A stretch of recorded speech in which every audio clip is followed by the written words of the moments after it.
LegalizeFreedom.com. Why are we here? Where do we come from? Where are we going? From the nature of reality to the future of humanity.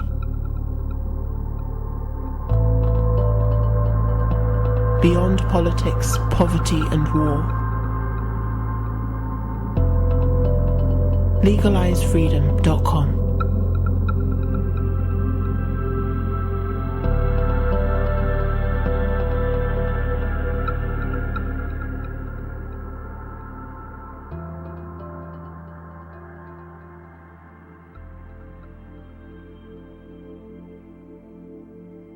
Greetings and welcome once again to LegalizeFreedom.com. I'm your host Greg Moffat, and my guest today is Guy McPherson, who joins us to discuss his latest book, Going Dark. If we are the last individuals of our species on Earth, how shall we respond? How shall we act? If industrial civilization is maintained, climate change will cause human extinction in the near term. If industrial civilization fails, sufficient ionizing radiation will be released from the world's nuclear power plants to cause human extinction in the near term. In the wake of this horrific conclusion, conservation biologist McPherson proposes we act with compassion, courage, and creativity.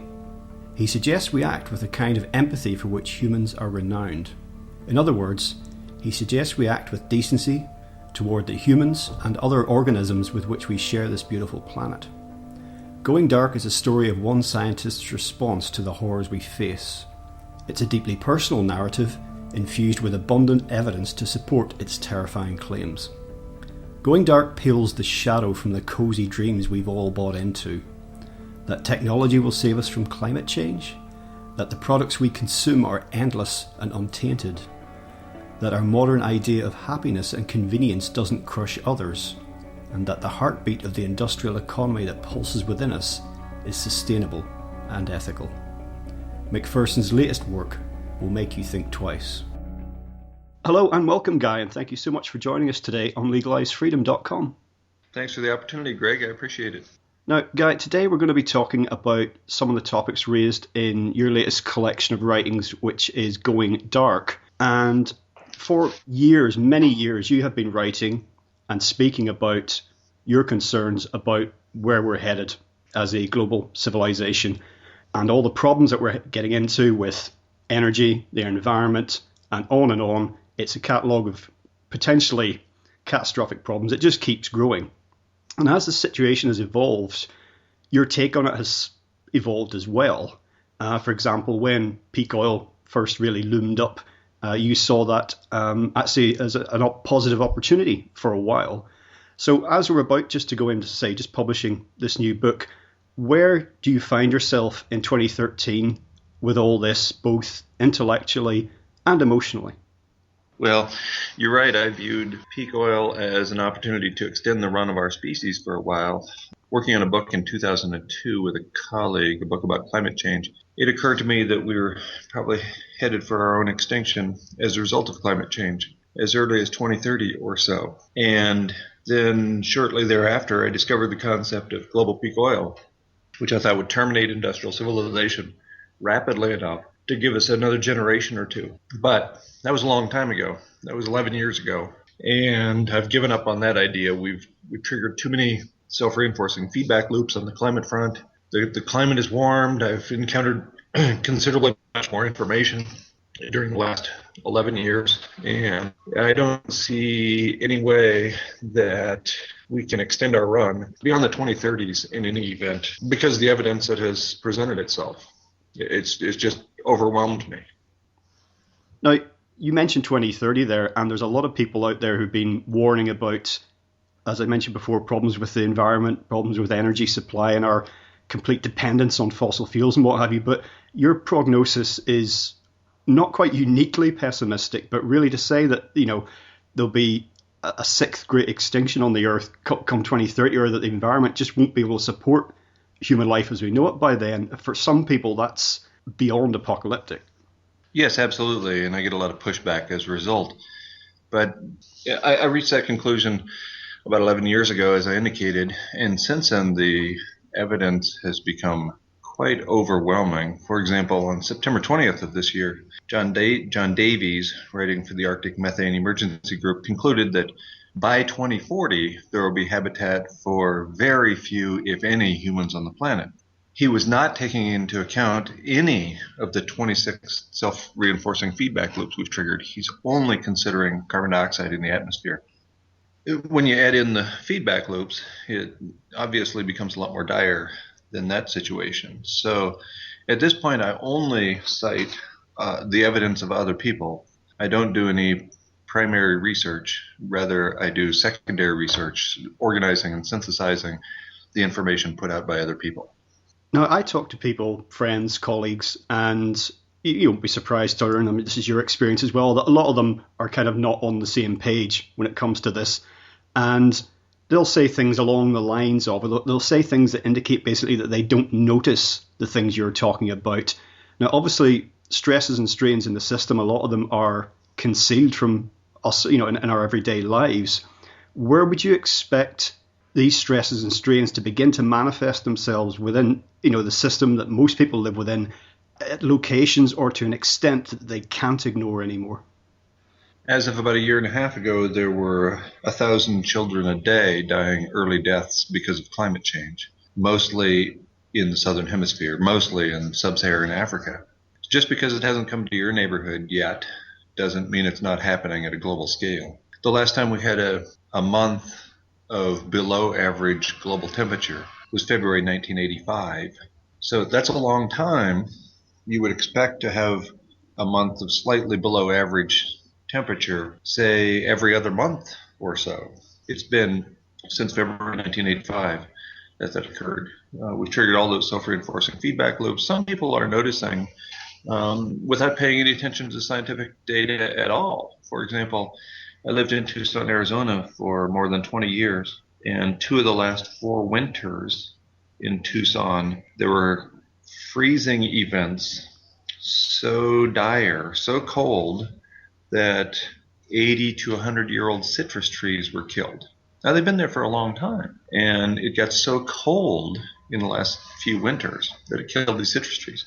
So it's not just warming of the planet, it's temperature swings, it's late spring freezes and early fall freezes. It's cold temperatures, it's warm temperatures, it's Hurricane Sandy coming to a neighborhood near you. It's a Category 5 typhoon headed for the Philippines right now. It's all these events. And by the way, those big events, those extreme weather events, are one of the self-reinforcing feedback loops, because essentially every one of them kicks a lot of carbon into the atmosphere by killing a bunch of trees, for example, by drowning vegetation in typhoons, or by droughts and fires killing the trees, and so forth. So, it's hard for me to tell people what they should be looking for when it seems to me the evidence is abundant and all around us. At the same time, it's becoming increasingly difficult to grow food at scale, like we've been doing for the last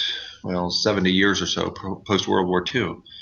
The industrial economy, industrial civilization is teetering on the brink because of a number of factors, including expensive oil, but also because of these temperature fluctuations and ongoing climate chaos. So I'm thinking of things like, I don't know what it would take for something like this to happen. People go to the store and there's no bottled water today. There isn't any tomorrow, and it's a week later, there still isn't any, or things along those lines. And of course, we know from going back as far as the 70s, people were writing about, the vulnerability of industrial society. We know that things like that, with very short supply chains, everything's last minute, that things that would affect your average Joe in your average city in the West or in any other industrialized nation, the onset of that can be very rapid. Yes, that's exactly right. And I'm reminded of the aftermath of Hurricane Sandy, which, of course, hit the northeast United States, right around New York City in particular. And in the wake of that, the United States agency, the Federal Emergency Management Administration, or agency, I'm not sure which it is, FEMA, posted signs on their offices saying they were unable to work because the weather's so bad. This is the Emergency Management Organization for the United States. And so in the wake of that event, the Occupy movement was going out and distributing food and water to people. So the government is breaking down in the wake of events such as that. We can go all the way back to Hurricane Katrina, which hit the Gulf Coast many years ago, and it was pretty clear that the government was unable to respond in an adequate manner at that point, and the situation is not getting any better. So there are several factors that are triggering the inability of corporations and government to provide that just-in-time delivery service for essentially everything that we've come to depend upon. And climate is one of them, but there are others as well. The system, since Lehman Brothers collapsed and AIG went with them in 2008, early 2009, the system has been running out of money to get things done. So we see various kinds of austerity being imposed. And sometimes they're not transparent. Sometimes it's not called austerity because most voters, most taxpayers would not like to be exposed to an austere set of living arrangements. But instead we see various services that we take for granted being chipped away. And I think that's because we're in the era of expensive oil. It's pretty apparent that crude peaked, and so now we rely upon tar sands and oil shales and deep water oil and all those kinds of things to keep the set of living arrangements running.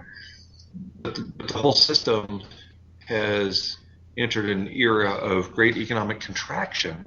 Pile on top of that the occasional climate disaster along with ongoing climate change, and then add on catastrophes such as Fukushima Daiichi, and it becomes difficult to imagine how the system can hold beyond not very far into the future. And I'm not going to make a prediction regarding date, but it's pretty evident that at some point that combination of events overwhelms the capacity for society, for civilized society, to respond. And we seem to be very close to that with just a single event of Fukushima Daiichi. It was triggered March 11th, 2011. And TEPCO, the Tokyo Electric Power Company, the Japanese government, to a far lesser extent, other governments that are claiming to help, are not being able to handle that situation. The reactor number 4 teeters on the brink, could fall over at any time, setting off a fission reaction that could set off a chain of fission reactions. And that's just one event driven by a tsunami started by an earthquake 2.5 years ago that has the whole system out of kilter and teetering on the brink. What do we do when we have 2 or 3 or 6 of those going at the same time? What do we do when that Category 5 typhoon hits the Philippines within the next few days? What do we do when Fukushima Daiichi gets hit with another tsunami and causes even greater difficulty there? What if we tack on at the same time increased instability in the Middle East? I mean, we're entering this age in which money is no longer as widely available as it was when we had $40 oil. Money is no longer cheap, and we're tacking on all of these natural disasters to go along with the human catastrophe that is nuclear power plants and industrial civilization generally. And I just don't see a way through this that doesn't end with a tremendous amount of human suffering in the not so distant future.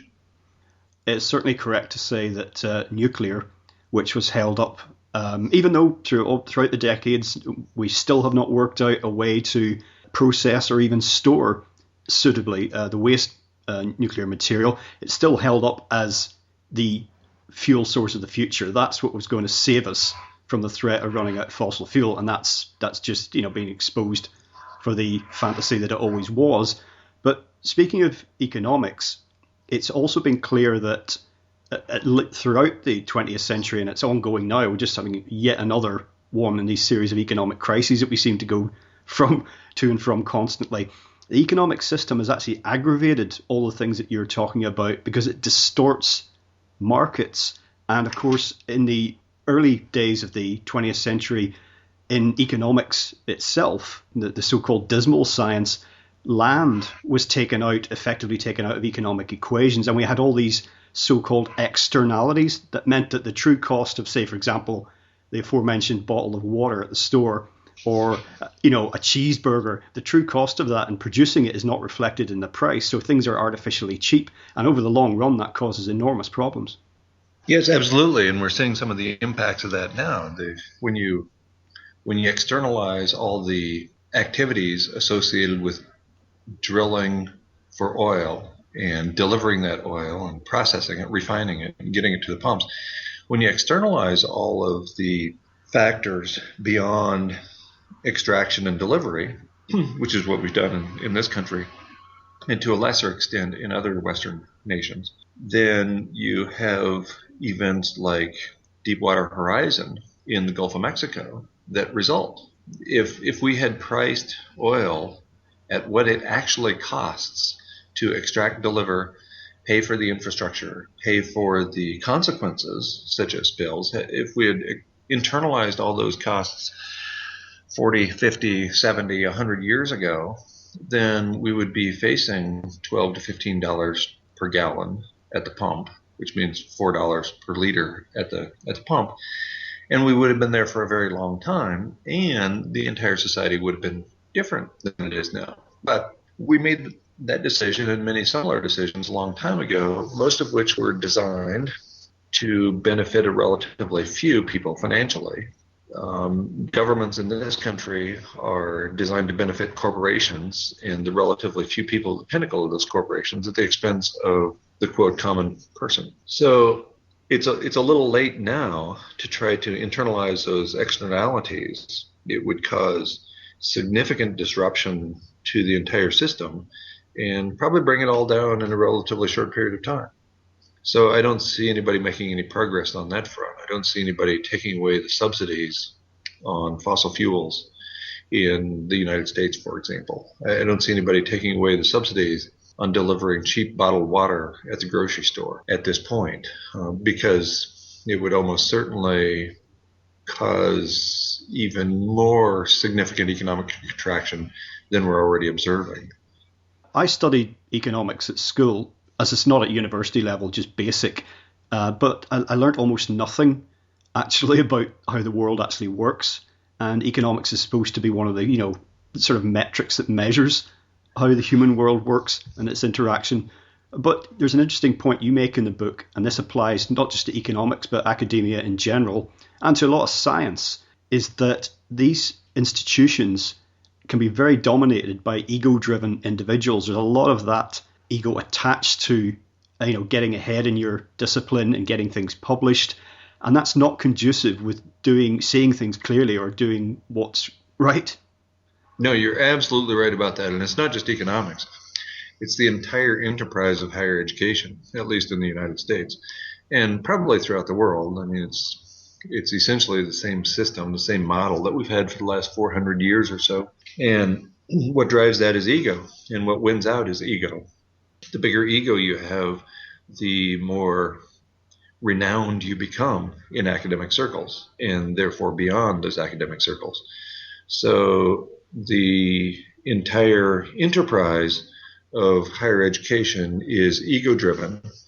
That makes it really difficult for somebody to admit their errors, to admit their mistakes, to backtrack and say, oh, I was wrong about this, and it looks like things are headed in this direction instead, because that gives up a lot of ego to do that. And I was a part of that system for a very long time. I know what I speak because I have one of the largest egos on the planet, so I can see it when it happens in other people too. It's a horrific system that has not served the people at all. It again has become part of an irredeemably, fundamentally corrupt system that benefits the financially wealthy, primarily the corporations, at the expense of the people. So what we have is not really what I would call capitalism or any particular ism that describes the whole system. Rather, I think what we have was described by Paul Ehrlich and Anne Ehrlich in their book One with Nineveh. We have socialism for the rich, capitalism for the poor. So what we have is grinding capitalism for the people who can least afford it. But the rich get their bailouts every single time. So we see this happening with the big banks, for example, and with all the major corporations. When they get in trouble, there's plenty of material, plenty of resources, plenty of money to make sure they're doing okay. Meanwhile, the actual unemployment rate in this country is somewhere around 20%.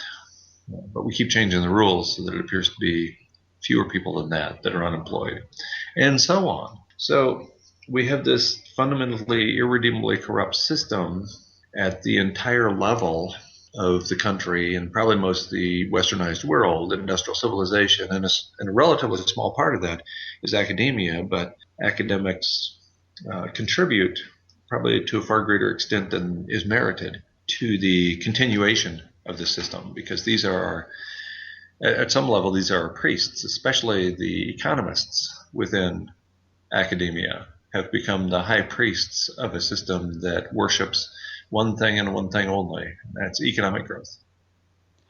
Yeah, and also the economists get sometimes, and other academics as well, but they get looked to for answers to questions that, the answers are already there. You'll hear people on radio and TV shows, and they've got on their specialist guest this top economist, and they're saying, is the country in a recession? And he'll, churn out some reason why it's not, even though it's obvious what's happening on the street, people's day-to-day experience. And yet it's, well, top economists said it, so we're not in a recession. Yes, it's absurd that people and expect to have authoritative information about. I mean, they don't call it the dismal science for nothing.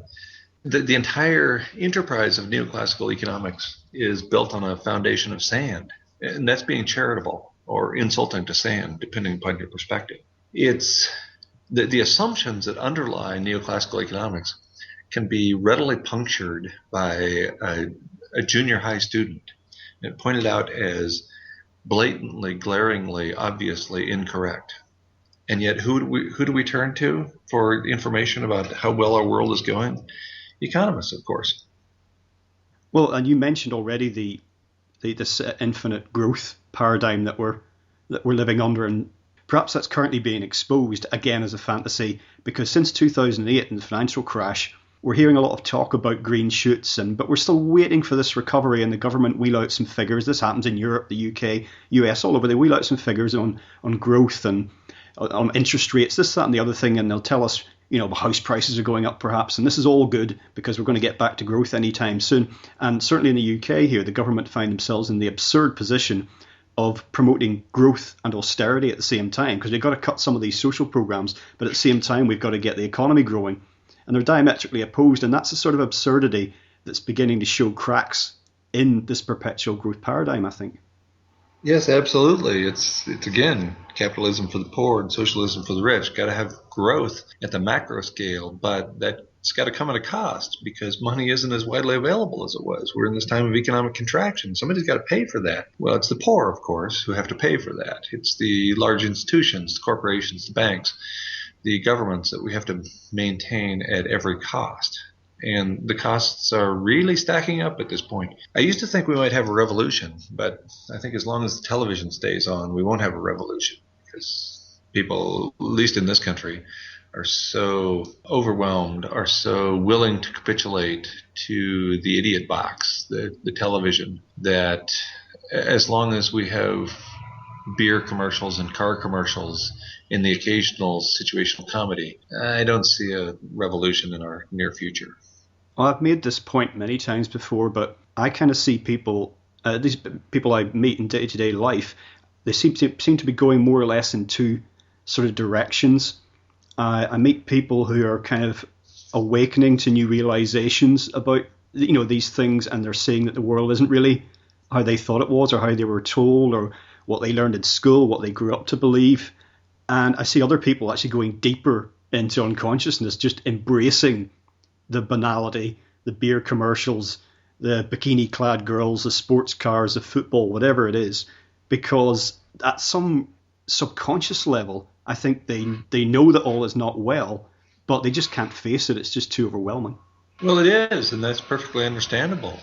If all you've ever known is this system, and for most of us, this is all we've ever known, is some version of this system of ongoing economic growth, of relative prosperity, of the promise that if we work hard and play by the rules, it'll all work out for us. And so for people who have worked hard and who have played by the rules, and now they've graduated from college, and maybe they've paid off their student loans, and maybe they haven't, but they're out there in the world and they're making money, and they're making enough money to keep gas in the car and to buy their food from the grocery store and pay for all the utilities and have enough money left over so that at the end of the week they can go out to dinner with family and friends. Well, it's all working really quite nicely. I mean, this is the payoff that they were promised, and they're receiving it.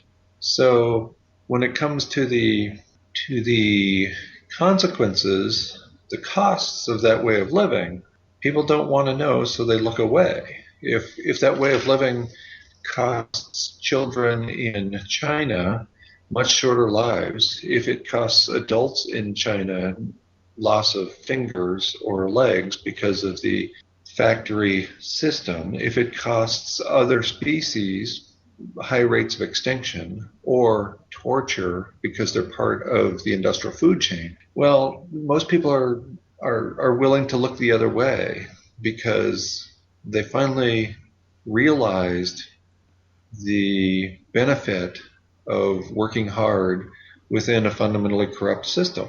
They didn't know it was corrupt. We were all born into this system. We didn't know there was anything wrong with it. We went along with it, never hearing a bad word about it. And then when you start to awaken, you realize, oh, there are costs and consequences for the way we live, that the entire society is structured in a way that is fundamentally egregious to some groups of human beings. Well, I don't want to think about that. I'll just put my head down and go on business as usual. And yeah, there are some people who wake up and try to change things. For the most part, they are punished by the corporations, by the corporate government, the corporate governments of the world. And so the radical, the person who gets to the root of things, is going to face significant adverse consequences. That's unfortunate. Now, in my aforementioned economics lessons, what I experienced was nothing less than a form of indoctrination.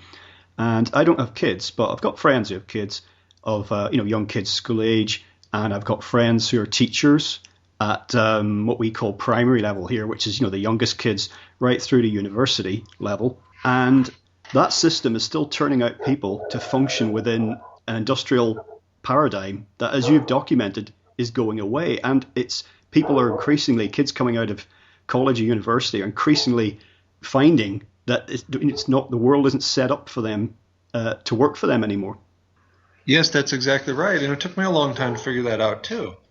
Even though I was writing critically about higher education and its progenitors, the secondary and primary school systems as well, I was writing about how they were really indoctrination centers. They were incarceration camps for all practical purposes.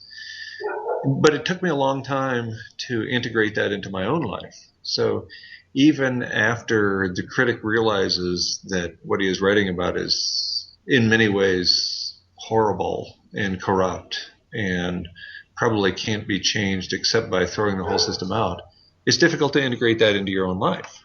You can serve as a witness, or you can do some more radical act, like walking away from that system or forsaking the system or trying to terminate the system in the spirit of Derrick Jensen, for example, and deep green resistance more generally.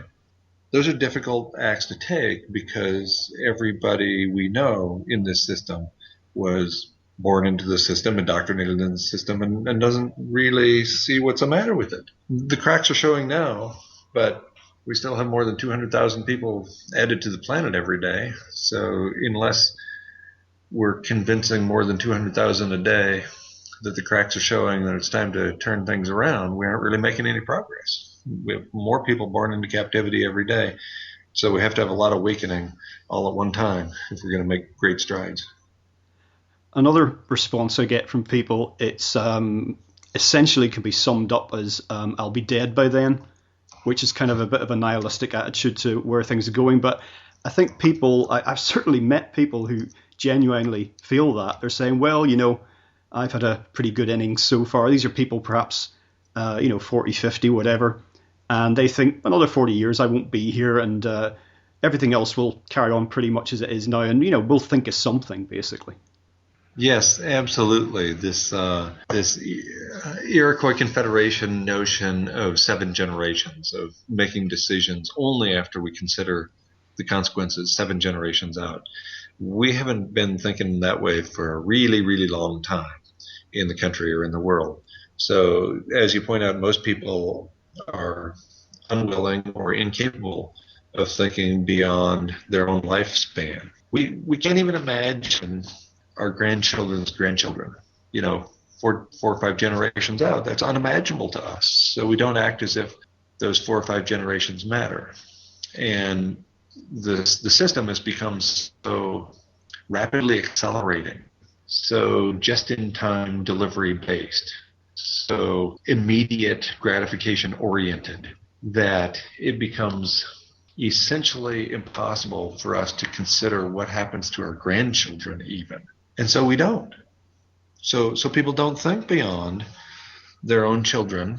Most people don't even think beyond their own lives. So that's obviously catastrophic. We know where that goes. That goes right where we're at. And right where we're at is not a particularly good place to be. No, and for many people, and again, I don't have kids, so in some ways my daily routine is simplified by comparison, but a lot of people in modern era have scarcely got time to think, or that they think they haven't got time to think, because they get up in the morning, kids running around, walk the dog, get the kids to school, go to work, come back home, pick up the kids. Then there's social events happening in the evening. There's always demands of your time. And whether these are positive things, activities you enjoy, or whether they're negative things, you got to go to the dentist, whatever, there always seems to be something to keep people running, to stand still. And consideration, and this will be even people who are grandparents, thinking about their grandkids just never enters the equation. No, that's absolutely right.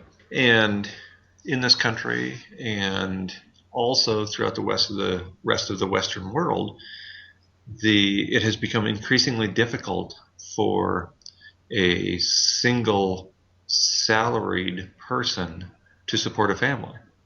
So as a consequence, things get even busier, whereas in the 1950s, early 1960s, one individual could be the breadwinner for the family. Now that doesn't work anymore. In addition to inflation eroding away the buying power of individuals, we also have increased acceleration of societal opportunities. And so if your kid isn't busy now, from the time they're 5 years old, busy with all kinds of extracurricular activities, they're perceived as having something wrong with them. We don't take any time in this culture to contemplate our own place in this culture, much less the universe. And so we rush around from place to place. So we have things becoming increasingly expensive. We have even our way of life becomes increasingly expensive. I read an article last week that pointed out, whereas we used to have a telephone, a single landline telephone that would actually ring and you had to stand next to it to talk on it. Now everybody essentially has various kinds of digital devices, and so they have to pay for all that, or they just don't fit into the society. So now they have a tablet and they have a smartphone and they have cable television, whereas they used to have an antenna that brought in 3 channels, and now they have cable that brings in 700, and on it goes. And all of that adds up, obviously. And so it costs more than it used to because we have more toys that we think we have to have at our immediate disposal.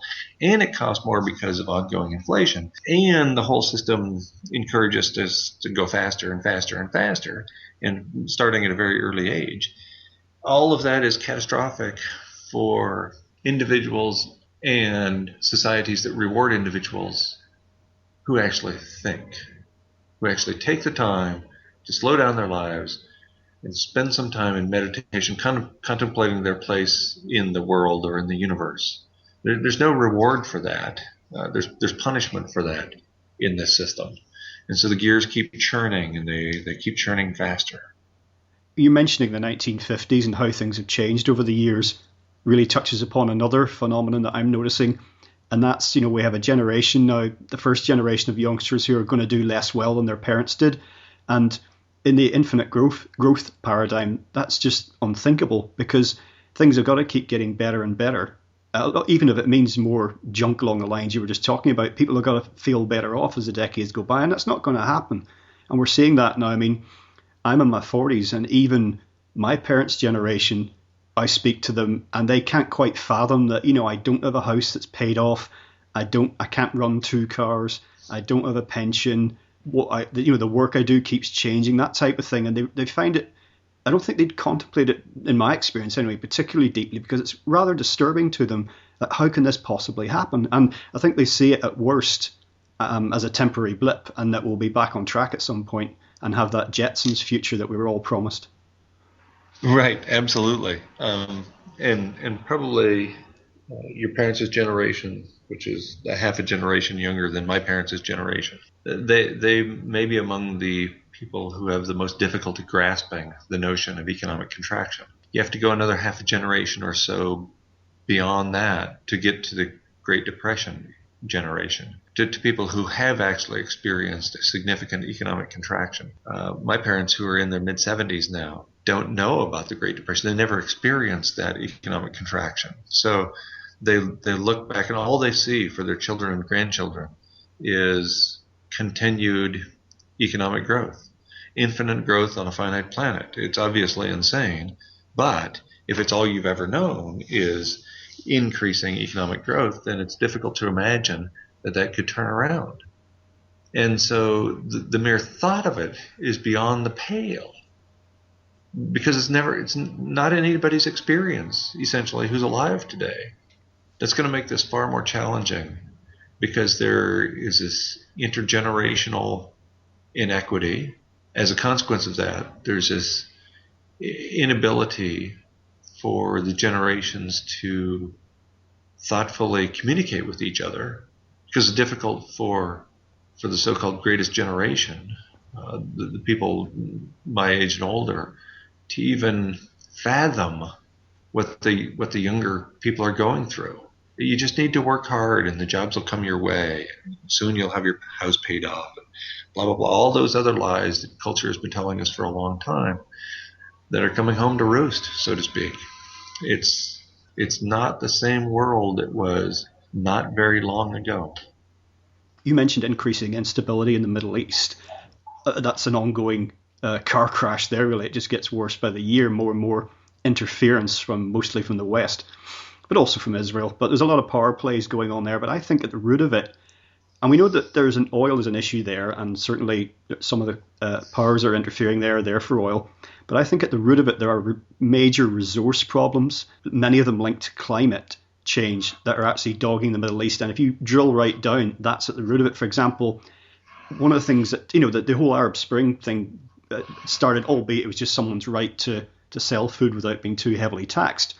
But you look at the governments of Egypt and whatever sort of sham government they've got in Libya, Syria's got problems along these lines, and that's a problem with providing enough food and water for its own people. And even some of these countries that do produce oil, some of them are now having to import oil because they can no longer meet their own domestic demand. And that puts a very different spin on some of the headlines we see in the news. That's exactly right. It's the intersection or the interaction of all these forces simultaneously. It's not just expensive oil and some of those countries running out of cheap oil that used to provide for their own country, as well as provide some export and therefore a tremendous amount of income. It's not just running out of inexpensive oil. It's not just climate change, which of course is crippling the ability to produce food for 7.1 billion people and increasing. So it's not just single factors, it's the interaction between all these factors. We're able to produce less food. The weather is changing as the climate changes, and as a consequence, we can't grow food at scale, especially the grains that are required to maintain a civilized set of living arrangements.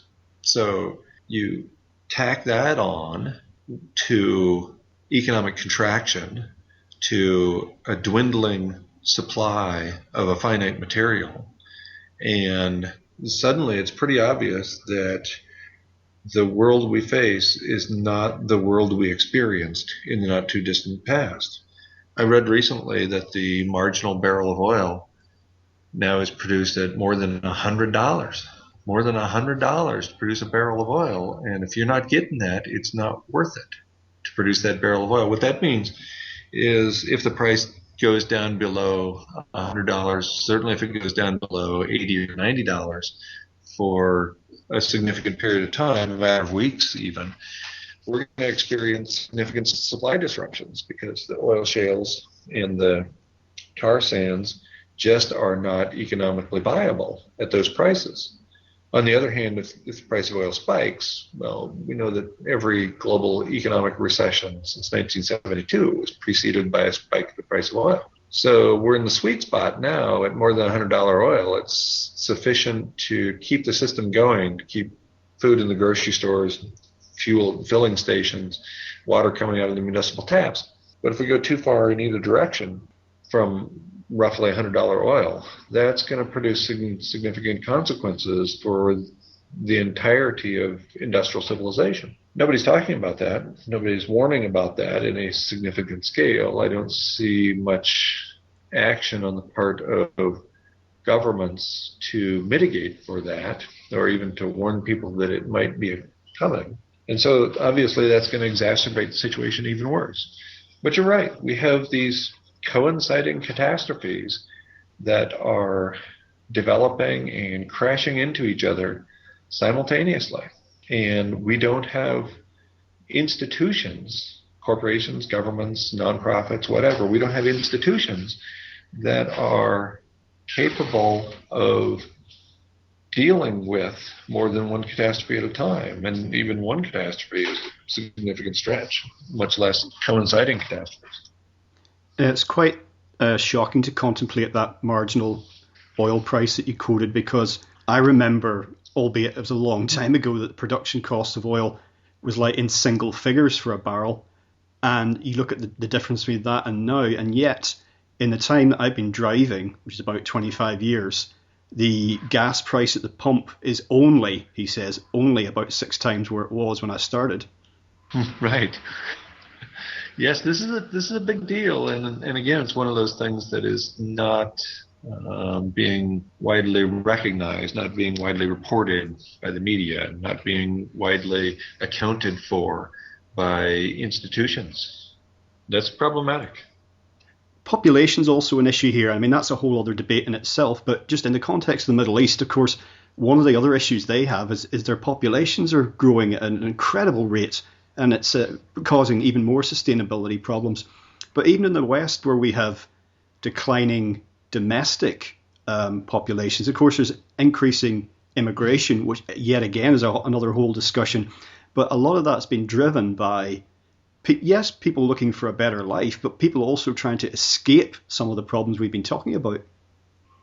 That's absolutely right. And so we have more people demanding more things, more stuff, because, well, my parents got all the toys they wanted.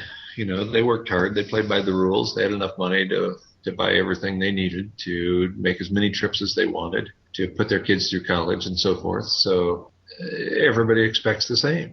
Everybody expects that they will be able to act in the same manner and acquire the same sorts of material possessions. And so it's that intersection of population growth and demand for material possessions that is contributing to the catastrophe. Now, in terms of there being money for some things and not money for others, we mentioned this earlier in the context of, bailouts, socialism for the rich, capitalism for the poor. One of the things that there always seems to be money for is war. You've got to close down a museum or shut some local libraries, things that people actually get pleasure out of and that have some use. But when it comes to military adventures overseas, money doesn't seem to be an object. And of course, it strikes me that as the situation unravels, that there will be more tendency towards command and control and militarism, and in order to try and keep a lid on things. And that, of course, is going to drive the military budget even higher. Right. And so there's there's another classic example of a positive feedback, I think. There's a lot of money in war. There's not money or benefit in war for most people, but there is for a few people. You look at the Halliburtons and the Hughes Raytheons, the big corporations that exist, survive, and thrive only because of military intervention. They're doing great, and the relatively few people who are pulling the levers of industry, they're doing great. That doesn't mean your 19-year-old kid who graduates from high school and has no prospects of a job because we're in economic contraction. That doesn't mean it's going to be good for him. We need cannon fodder, son. I'm sorry, but you're going to have to go to the Middle East. So it's just another classic case of socialism for the rich, capitalism for the poor, with war at the leading edge. It's a positive feedback because there's money to be made and there's resources to be had. We can only maintain this set of living arrangements in this country if we keep importing a significant part of our oil. Where are we going to get that? There's a huge demand worldwide now. So it's not that we're just going to be able to pay for it. We're going to have access created by other means as well. So that means we're going to have to take our guns and go get that oil in the Middle East. The president who I view based on his daily actions as the last decent man in the Oval Office in this country was Jimmy Carter. And the doctrine named for Jimmy Carter, the Carter Doctrine, says that with respect to the Middle East, that's our oil over there. Because he knew at the time, late 1970s, the United States extraction of oil had already peaked. He knew what it took to maintain an empire in decline. And that means going over there and getting what we need to maintain the set of living arrangements. So even though he was a decent man based on his daily actions, you could argue that he wasn't in charge, that the CIA or the large banks or whoever were running the country and making the decisions even at that time. But the doctrine that's named for him is the one that says we go get what we want. And that takes war. And that costs cannon fodder. And so we have this set of living arrangements now that is maintained by war and exacerbated by war. The rich get richer and the poor stay poor, in part because we're spending the money on war and throwing cannon fodder, young, mostly rural kids, into the breach and ensuring that they never make any significant amount of money. So it's all unbelievably horrific, and teasing out the individual pieces is like pulling that thread on a sweater. How far do you want to pull that thread? Until you don't have a sweater anymore? Until you're cold? Because you pulled the thread on the sweater that exposed the system for what it is? The whole thing is interconnected. It's horrific in terms of its costs for people outside this country, for the poor inside this country, for the non-human species that we're driving to extinction, for the soil we're flushing into the world's oceans, for the air we foul, for the water we dirty. There's just so many adverse consequences of the way we live and the way the system is structured that I can understand why people don't want to look at it. I can understand why people would prefer popping the beer and watching the television. It makes perfect sense to me.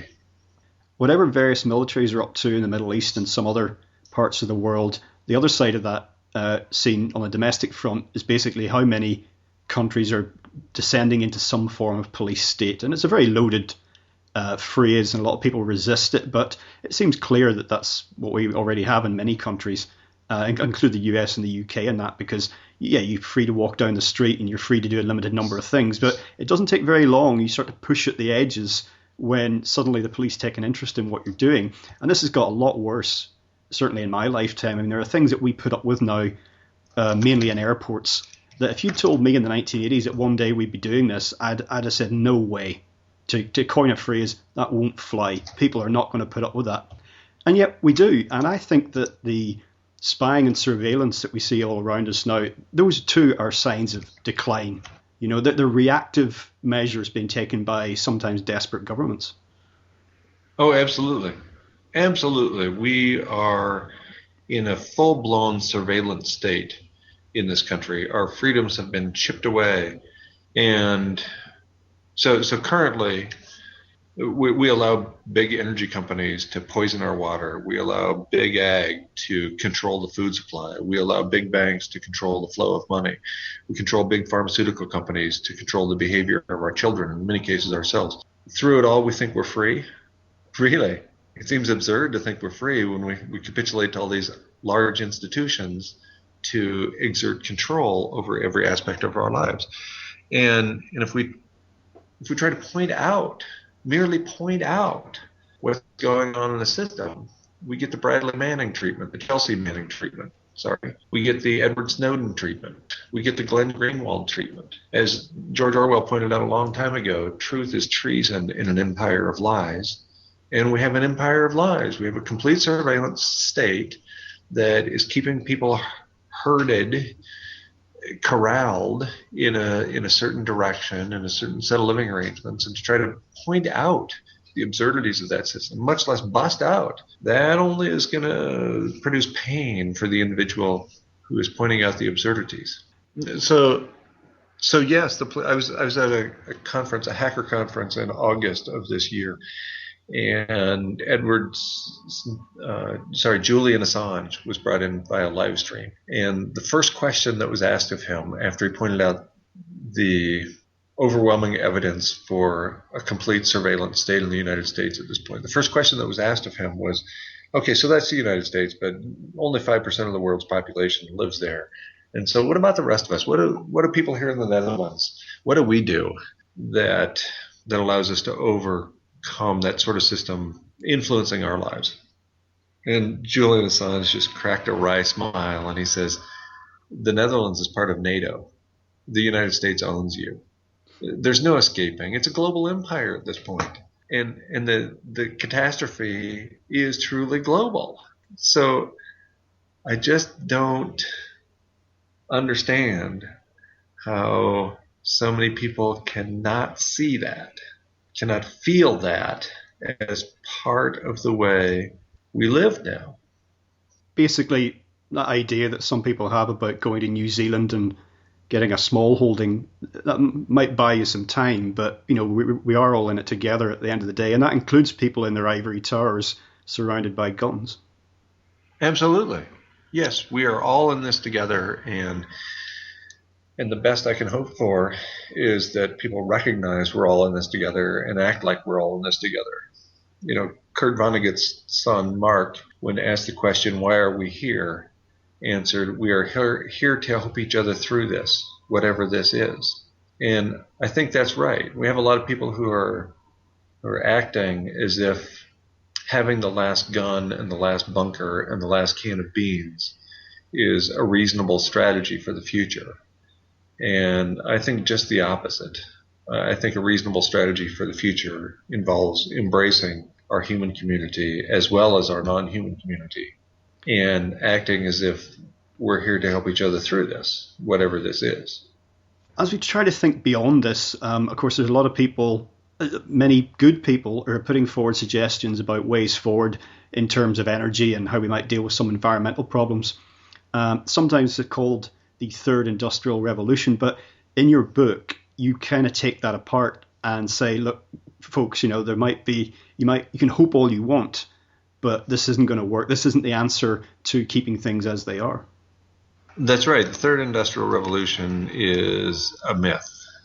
Believing that we can maintain the set of living arrangements essentially forever with no adverse consequences for human beings in the living planet is just absolutely absurd. If you look around at what we've done to get to this point, it's absolutely horrendous.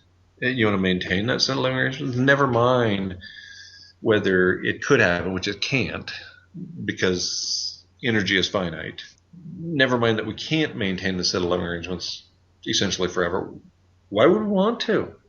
Look at what happens when we enslave a huge proportion of the number of the people in the world and call it progress. Is that a reasonable way? Is that a humane way to live? I don't think so. And as I pointed out in my book, the third industrial revolution is a farce anyway. We simply cannot have infinite growth on a finite planet, pure and simple. There are limits to growth, and they were pointed out in 1972 by the Club of Rome, and we're crashing hard up against them. No amount of techno fantasy is going to get us around that. And as you also point out in the book, if we zoom out, we're living, 20th century, well, basically the era since the Industrial Revolution, has been a historically abnormal period. Because yes, there's been huge empires before, Rome and Greece and others, and they fell as well, but they weren't global in this sense, and they came apart for different reasons. There's certainly analogies to be made, but even ancient Rome looks sustainable compared to what we have now globally. Absolutely. This is a global empire. If anybody's paying attention at all, there's no getting around that. It is all interconnected. We have a 12,000-mile food chain. A 12,000-mile food chain so that I can have my Caesar salad at a restaurant. That's absolutely surreal. It's something that would have been unimaginable even 100 years ago. And yet here we are with everything depending upon everything else and everybody depending upon everybody else. So let's act as if everybody depends upon everybody else. Let's act with kind of compassion and kindness for which human beings are ultimately renowned. Now, when it comes to making changes in our lives, significant changes that disconnect us somewhat from this culture and this control grid, it can be difficult, challenging not only on a practical front, but what I think affects people even more is that they don't even go down the route of saying what they maybe could do, practically, because they care a little bit too much about what other people think. And this can be a real issue when it comes to family and friends. And we haven't discussed this so far, but you were sort of walking the walk, and you made enormous change in your life that affected your work, your relationships, everything. And you did it in the teeth of some resistance, shall we say. Yes, some resistance would be something of an understatement. When you radically change the way you live, the people you had contact with before view you with either concern for you or concern that you or them is doing something wrong, and there's a whole bunch of them and only one of you. So it's pretty easy to reach the conclusion about who's doing something wrong in that case. So yes, I have very little contact with the people I was relatively close to 5 years ago, because I made a radical change in my life, and that's difficult. And at this point, it's not something I would recommend to most people because it's been so unbelievably difficult for me as an individual. And ultimately, I haven't really managed to escape the empire anyway. The costs and consequences of imperialism are all around me, are impacting me, and I've had essentially no impact on the lives of other people, at least at any significant level. So it's difficult for me to recommend to people taking the steps I've taken. They ultimately are too painful relative to the very, very small benefits that have arisen. And we've been discussing some of the potential problems that we're facing, or we're already experiencing, but that are coming at us down the line. And I suppose when each new really globally significant problem manifests, for example, like Fukushima, that's caused people through choice and necessity to make major life changes, i.e. they just can't live in that city anymore. But I suppose the numbers that actually take action, kind of wake up and change their lives to some extent each time is going to be relatively small. It might increase, but we're basically in this trajectory that you've concluded is unavoidable. We're going to hit the wall. It's just a question of how hard. Yes, absolutely. And so individuals can make changes that will mitigate for that. So individuals can take the foot off the accelerator and maybe even apply the brake before they hit the wall. I think it's too late for society to do that. I think that not only are we going to hit the wall, but as a society, we're not interested in putting on the brake. We just keep pressing harder on the accelerator. But individuals certainly are capable of taking actions that will soften the blow, that will soften the impact. Whether they want to, given the costs that are involved, is a whole nother question. But I'm firmly convinced there are things individuals can do to make the impact not fatal, at least, for them as individuals and for their families. For many people, the impact is going to be fatal when industrial civilization fails, for example, when it fails for them in their neck of the woods, when climate change comes to haunt them by removing habitat where they live. Just to close on a philosophical note, you must get people asking you, I don't know if they still do, okay, what do I do? Not even looking for practical suggestions, but just emotionally, intellectually, where do I go now that I've learned this? And my kind of thought on it is really just to try and find some sort of peace with it, if that's possible. And, sometimes in the way that people who are terminally ill can find peace. Well, I routinely use the analogy of hospice, and I think that we're all in hospice now. I think we don't have long as a species on this planet. And so let's think about what we observe when we observe people in hospice. Do we see people trying to accumulate material possessions, or do we see people giving things away? Do we see people hoarding their knowledge and their money, or do we see people acting with wisdom and sharing that wisdom and giving away their material possessions? So I think we are ultimately capable of being tremendously compassionate, giving human beings. I think I see that kind of behavior from people in hospice more than I do from the general populace. So I would like to think that we can live our lives with kindness for other human beings and for non-human species to a greater extent than I have observed throughout most of my life. And so I encourage people to do that, to act as if they don't have long on this planet. Because even if you live to be 100 years old, that's not long on this planet, is it? And that's hardly a step towards forever. So let's act as if our time here is finite. Let's act as if we can display the best attributes of humanity. I don't think that's too much to ask. Guy, in closing, we've been talking about your book Going Dark and other related subjects. Perhaps you'd like to share with listeners your website, anything else about your work that you'd like to put out there? Sure. My website is guymcpherson.com.